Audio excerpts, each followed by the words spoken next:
Welcome to another weekly edition of our StaySmart newsletter and podcast, brought to you by City Corporate Housing. We try to keep updated on what we see in the industry, whether it's short-term rentals, corporate housing, business travel, anything that we think is going to be relevant to you and to your company. Coming to you from a cloudy New York City. Actually, I think in Queens. I'm on the east side of the East River. So anyways, we do have some articles kind of particular about New York City, business travel. So we'll talk about that really quick. I'll just jump right in.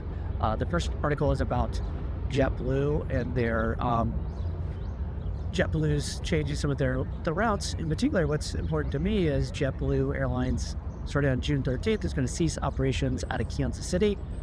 So that route from Kansas City to New York City, for me, it's not going to be available anymore. But this is JetBlue's attempt to get profitable. They had, identified some routes, Kansas City in particular, some other international routes that weren't profitable, and so they're pulling out of those locations. And then also, what's interesting about this article is it talks about their failed merger with Spirit Airlines and another partnership agreement they had.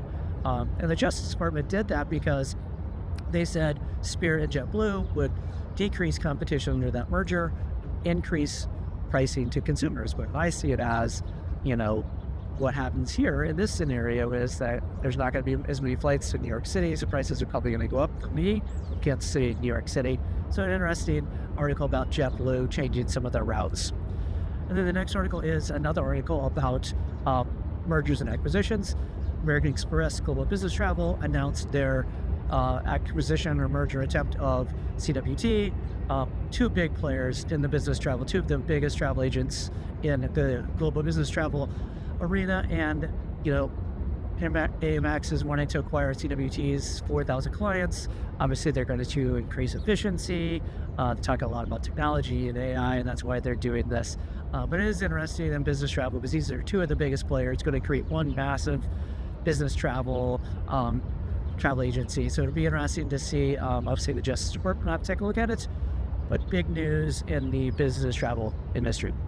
And then finally, an article or a report about the effects of the short-term rental ban here in New York City. Local Law 18 took effect last year. It's still kind of early.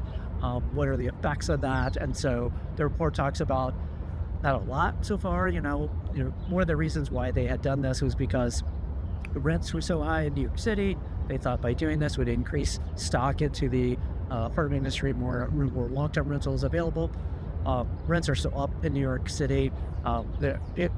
To start with, it wasn't a huge impact. Short-term rentals were enough inventory to have a huge impact on that. So kind of interesting report. And then also talks about kind of hotels, the rates in New York City for hotels. In particular, kind of that compressed nights, big events, holidays, conventions, things like that. Hotels are able to charge higher rates or they're just not availability. So interesting. It also talks about maybe some other options for short-term rental regulations instead of outright bans. So maybe more nuanced approaches. It talks about London's 90-day cap. So basically you could have short-term operators can have up to 90 days to offer short-term rentals in a calendar year, mostly for, those big events, those compressed events. So interesting article about short-term rentals here in New York City under the new local law 18. Those are the articles that we have this week. Love to hear your feedback. If there's anything that you'd like to hear us talk about, please let us know. Love your feedback. That's what I see transitioning this week. Take care, everybody.